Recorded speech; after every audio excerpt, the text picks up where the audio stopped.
स्वागत है दोस्तों विकास शर्मा क्लासेस में। अपने जो लेक्चर्स बन रहे थे वो बन रहे थे इकोनॉमिक्स के और चैप्टर चल रहा था अपना डिमांड में अपन ने पढ़ लिया था डिमांड की मीनिंग के साथ साथ अपने पढ़ा था types of demand. Law of demand भी हो गया था और टाइप्स ऑफ डिमांड भी अपन ने कर लिया था। इसके बाद जो अपना अपन ने पढ़ा वो पढ़ा था, इसके बाद जो पढ़ा अपन ने वो था अपना expansion and contraction in demand curve. मांग में विस्तार और संकुचन अच्छे से अपन ने एक्सप्लेन कर दिया था। और इसके बाद अपना जो लेक्चर बना था वो बना था exceptions of law of demand, मांग के नियम के अपवाद। अभी तक आपने ये लेक्चर्स नहीं देखे हैं तो उन्हें देख लीजिए ताकि आपको डिमांड अच्छे से समझ में आ जाएगा। फुल एक्सप्लेनेशन के साथ मैंने इनको सबको बता दिया था। इसके बाद जो चला अपना वो इससे पहले वाला जो लेक्चर बना था वो बना था Y demand curve downward sloping या reasons for law of demand, कीमत और मात्रा में विपरीत संबंध पाए जाने के कारण। इससे पिछले वाला लेक्चर है, अच्छे से मैंने इन चीज़ों को एक्सप्लेन किया था तो आप देख लीजिएगा। इसके बाद आज का जो लेक्चर बनेगा अपना वो बनेगा इलास्टिसिटी ऑफ डिमांड। अब इलास्टिसिटी ऑफ डिमांड होती क्या है इसके बारे में आज अपन विस्तार से चर्चा करेंगे, फुल एक्सप्लेनेशन के साथ पढ़ेंगे। तो आप ध्यान से सुन लीजिएगा मेरी बातों को। तो इलास्टिसिटी ऑफ डिमांड का मतलब क्या होता है, जो अपनी प्राइस होती है, प्राइस का इफेक्ट पड़ता है क्वांटिटी डिमांड पे। और प्राइस क्या करती है, जैसे ही चेंज होती है तो वो रेस्पॉन्स देती है डिमांड को, यानी क्वांटिटी डिमांड को क्या कर रही है वो रेस्पॉन्स, यानी उसकी प्रतिक्रिया कहाँ पे पड़ रही है, क्वांटिटी डिमांड में। जब अपन ने लॉ ऑफ डिमांड पढ़ा था, लॉ ऑफ डिमांड में अपन ने क्या बात की थी कि लॉ ऑफ डिमांड में जैसे प्राइस इंक्रीज हुआ करती थी तो क्वांटिटी डिमांड डिक्रीज हो जाया करती थी, और जैसे प्राइस क्या हो जाया करती थी, डिक्रीज हो जाया करती थी, क्वांटिटी डिमांड इंक्रीज हो जाया करती थी। तो अपन ने यहाँ पर क्या बात करेंगे कि वो इंक्रीज और डिक्रीज जो क्वांटिटी डिमांड में हुआ करता था वो कितना होता है, वो बताती है अपने को elasticity of demand. Elasticity of demand आपको मेजर्स करके बताएगी कि क्वांटिटी डिमांड में कितना चेंज हुआ प्राइस के चेंज होने से। यानी आपका जो इलास्टिसिटी ऑफ डिमांड है वो क्वांटिटेटिव स्टेटमेंट है, यानी मात्रात्मक कथन बोला जाता था, जबकि लॉ ऑफ डिमांड को क्या कहा जाता था, क्वालिटेटिव स्टेटमेंट कहा जाता था। तो ध्यान रखिएगा, इसे मात्रात्मक यानी क्वांटिटेटिव स्टेटमेंट कहा जाता है। ये रेस्पॉन्स को बताती है। और how much change in quantity demand by change in price, price में चेंज होने से क्वांटिटी डिमांड में कितना चेंज हुआ, ये कौन बताएगी आपको, इलास्टिसिटी ऑफ डिमांड। अब इसके बारे में अपन पढ़ लेते हैं। It refer to a percentage change in demand for a commodity with respect to percentage change in any of the factor affecting demand for that commodity.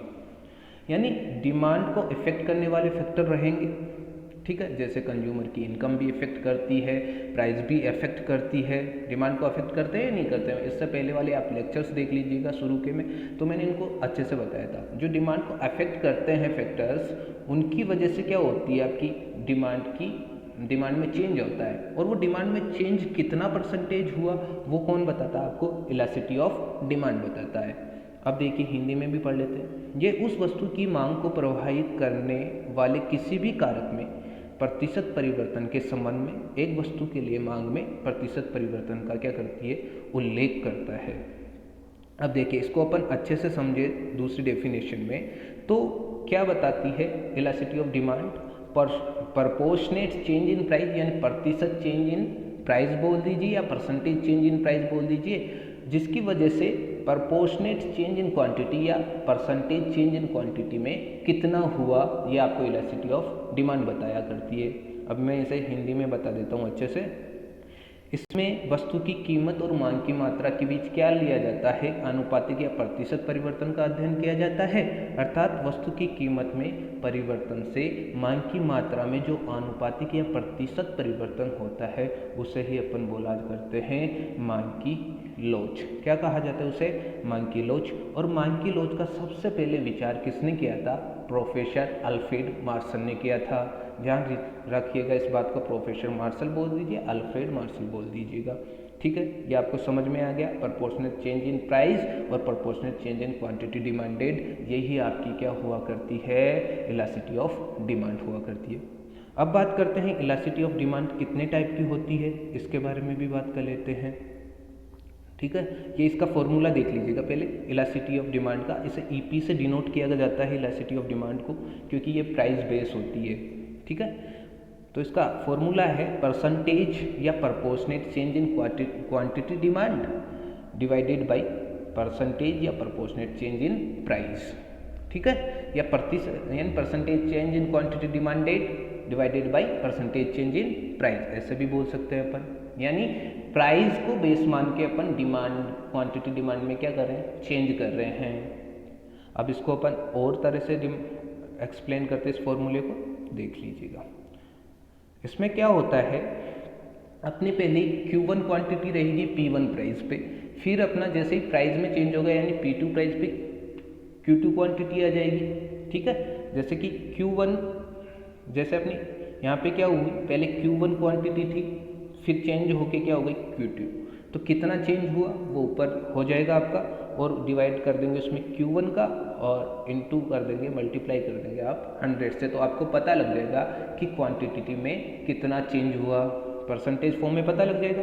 इसके बाद प्राइस में परसेंटेज चेंज कैसे पता लगेगा, P2 माइनस P1, ये price first जो second थी minus price first को लेस कर देंगे और डिवाइड कर देंगे P1 इंटू 100, तो इससे आपको पता लग जाएगा क्या प्राइस के चेंज का परसेंटेज, कितना परसेंटेज चेंज हुआ प्राइस में।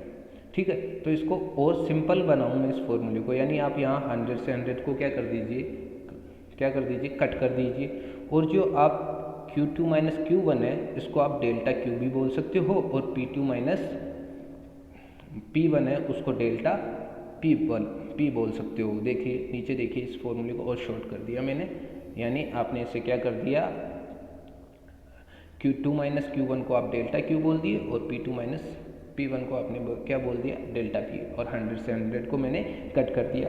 जैसे ही आप क्या करोगे, फॉर्मूले को सॉल्व करोगे तो क्या बन जाएगा, delta Q upon delta P into P1 upon Q1, आपका ये फॉर्मूला हो जाएगा।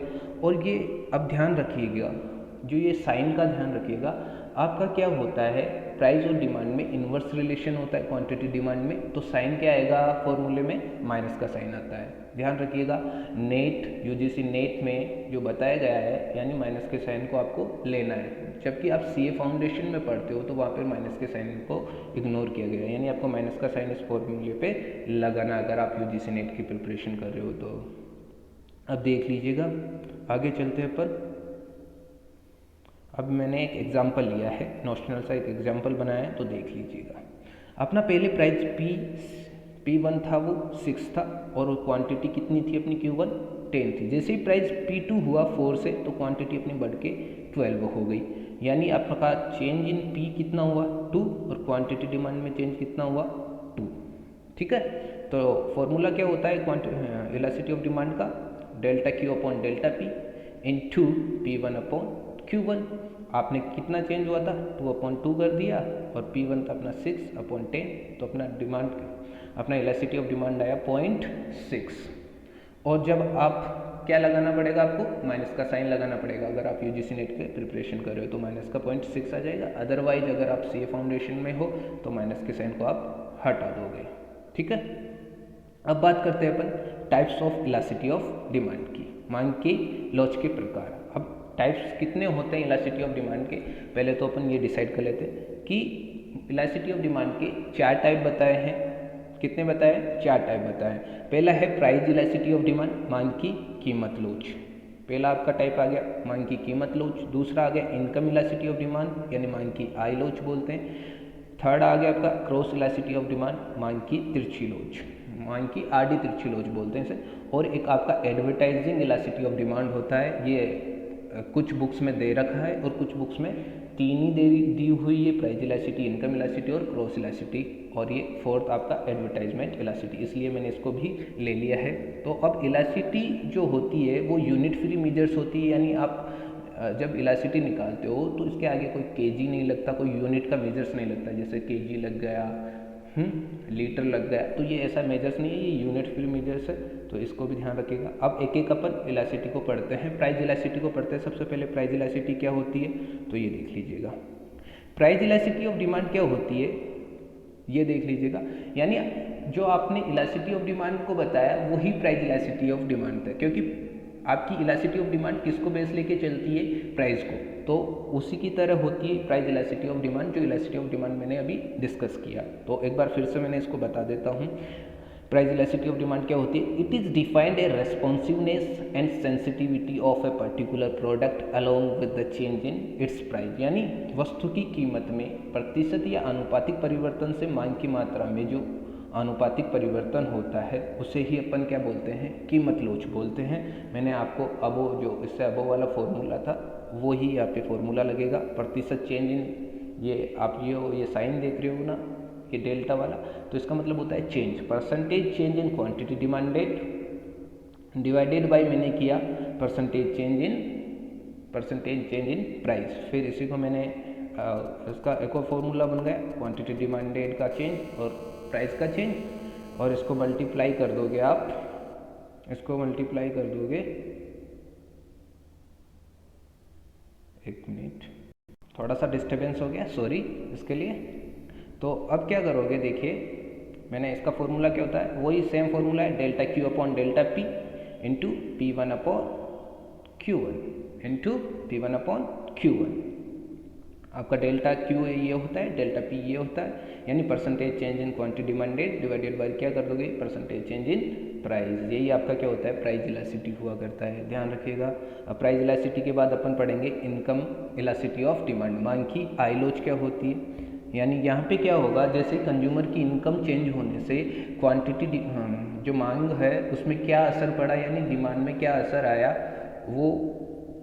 वो मेजर्स करना ही क्या कहलाता है, income elasticity of demand. The degrees of a responsiveness of a change in demand for the product of the change in demand for the product due to change in income is known as income elasticity of demand. यानी उपभोक्ता की आय में प्रतिशत या आनुपातिक परिवर्तन से वस्तु की मांग में प्रतिशत या आनुपातिक परिवर्तन होता है, उसे ये अपन क्या कहा करते हैं, आइलोच कहा करते हैं। यानी यहाँ पर इनकम का इफेक्ट किस पे पड़ रहा है, डिमांड पे पड़ रहा है, और वो कितना परसेंटेज पड़ रहा है वो हुई अपने को कैलकुलेट करना है। वो किससे कैलकुलेट हो जाएगा, elasticity, income elasticity of demand से कैलकुलेट हो जाएगा।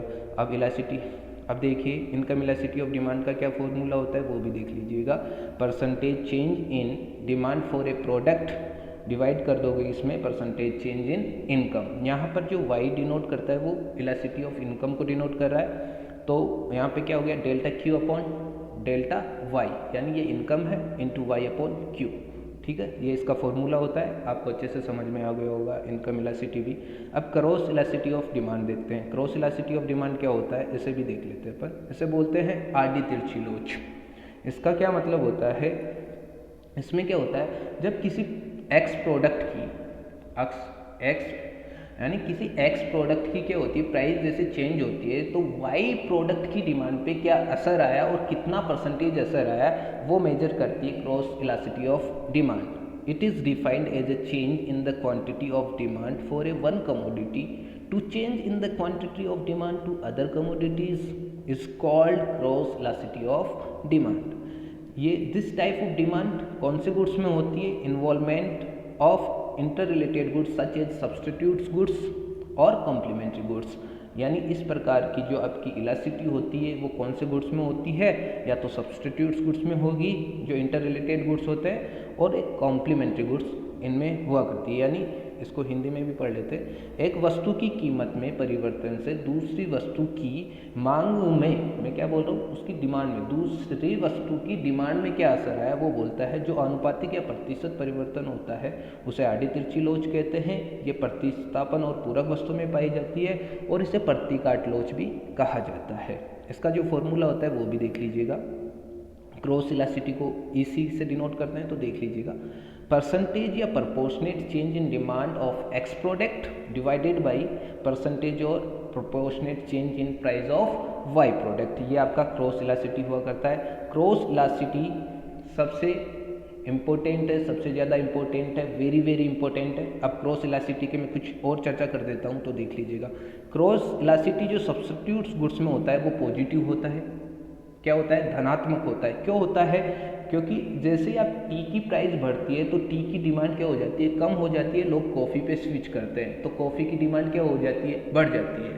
यानी प्राइस बढ़ने से दूसरे प्रोडक्ट की डिमांड भी बढ़ रही है। तो क्या हो रहा है? ये दोनों में पैरेलल चल रहा है ना, समांतर परिवर्तन आ रहा है, यानी इधर भी बढ़ने से बढ़ रहा है। तो ये क्या हो रहा है? पॉजिटिव हो रहा है। तो सब्स्टिट्यूट गुड्स में कैसी होती है क्रॉस इलास्टिसिटी? पॉजिटिव होती है। कॉम्प्लीमेंट्री गुड्स में क्या होती है? नेगेटिव होती है। जैसे ही पेट्रोल की कीमत बढ़े, पेट्रोल की कीमत क्या होगी? इंक्रीज होगी, तो क्या हो जाएगी? कार की डिमांड कम हो जाएगी। तो कॉम्प्लीमेंट्री गुड्स में क्या होती है? क्रॉस इलास्टिसिटी नेगेटिव हुआ करती है। और मोनोपोली गुड्स का मतलब होता है कोई गुड्स है आपके, उसका कोई सब्स्टिट्यूट से अवेलेबल नहीं है मार्केट्स में, क्योंकि वो मोनोपोली गुड्स है। और यानी एकाधिकार, जब आप बाजार पढ़ते हो तो उसमें क्या होता है? अकेला विक्रेता होता है, तो इसके सब्स्टिट्यूट्स आपको नहीं मिलेंगे मोनोपोली गुड्स के। तो सब्स्टिट्यूट्स की गुड्स अवेलेबल ही नहीं है, तो वो अकेला गुड्स से किसी की डिमांड पे कोई असर ही नहीं आएगा। तो क्या हो गया यहाँ पे? मोनोपोली गुड्स की क्रॉस इलास्टिसिटी आपका 0 होगा। ठीक है। और अनरिलेटेड गुड्स, यहाँ पे अनरिलेटेड गुड्स का मतलब ना तो ये कॉम्प्लीमेंट्री है, ना ये क्या है? सब्स्टिट्यूट्स है, एक दूसरे से बिल्कुल अलग है। यानी किसी प्रोडक्ट की प्राइस बढ़ने से दूसरे प्रोडक्ट पे कोई असर ही नहीं पड़ रहा, तो उससे भी क्या होगा? आपका क्रॉस इलास्टिसिटी आपका क्या आएगा? 0 आएगा। और परफेक्टली सब्स्टिट्यूट्स गुड्स होता है, उसका क्रॉस इलास्टिसिटी डिमांड कितना आता है? इन्फिनिटिव आता है। क्यों आता है? क्योंकि जैसे ही बिल्कुल परफेक्टली है, मतलब एक के स्थान पे दूसरा अपन यूज़ बिल्कुल कर सकते हैं, वैसा का वैसा। यानी इसका एक एग्जाम्पल लूँ तो क्रिकेट की बॉल आती है, ठीक है, वो रेड भी होती है, ब्लू भी होती है, ठीक है। तो आप रेड बॉल की जैसे ही प्राइस इंक्रीज होती है तो आप कौन सी बॉल पे स्विच कर जाओगे? कौन सी बॉल पे स्विच कर जाओगे? ब्लू बॉल पे स्विच कर जाओगे। रेड बॉल की जैसे प्राइस इंक्रीज हो जाएगी तो आप ब्लू बॉल पे स्विच कर जाओगे। यानी रेड बॉल की पूरी डिमांड गिर जाएगी, उसको कोई खरीदेगा ही नहीं, तो उसका तो डिमांड क्या आ गया? 0 आ गया। और दूसरे वाले का क्या हो गया? बढ़ गया। तो आप डिवाइड दोगे तो क्या आ जाएगा? इन्फिनिटिव आ जाएगा। समझ में आया? अब देखिएगा, एडवर्टाइजमेंट इलास्टिसिटी ऑफ डिमांड होता है, ये बहुत ज़्यादा इंपॉर्टेंट नहीं है, तो इसे भी अपन पढ़ लेते हैं। It is the defined as the responsiveness of the change in demand to the change in promotional expenses is known as the advertisement elasticity of demand। यानी ये बोलते हैं कि प्रमोशनल जो एक्सपेंसेस होते हैं उनके इंक्रीज करने से या डिक्रीज करने से क्वांटिटी डिमांड में असर पड़ता है। वो कितना परसेंटेज असर हो रहा है वो आपको बताता है एडवर्टाइजिंग इलास्टिसिटी ऑफ डिमांड। तो इसका जो फॉर्मूला होता है वो होता है परसेंटेज और proportionate change in demand divided by percentage और proportionate change in advertising expenditure. और इसका जो न्यूमेरिकली जो एग्जांपल है वो है Q2 minus Q1 divided by Q2 plus 1, और इसमें आएगा A2 माइनस A1, और ये मल्टीप्लाई होता है A2 प्लस A1। ये आपको बता रखा है, ये इतना इंपॉर्टेंट नहीं है, फिर भी मैंने ले लिया है, आप देख लीजिएगा इनको। तो आज का लेक्चर यहीं पे अपन ख़त्म करते हैं। अभी तक आपने चैनल को सब्सक्राइब नहीं किया तो चैनल को सब्सक्राइब कर लीजिएगा। मैंने अच्छे से आपको एक्सप्लेन करने का पूरा प्रयास किया है, तो देखते रहिए विकास क्लासेस को। आज के लिए इतना बहुत है। बहुत बहुत धन्यवाद समय देने के लिए। बहुत बहुत शुक्रिया।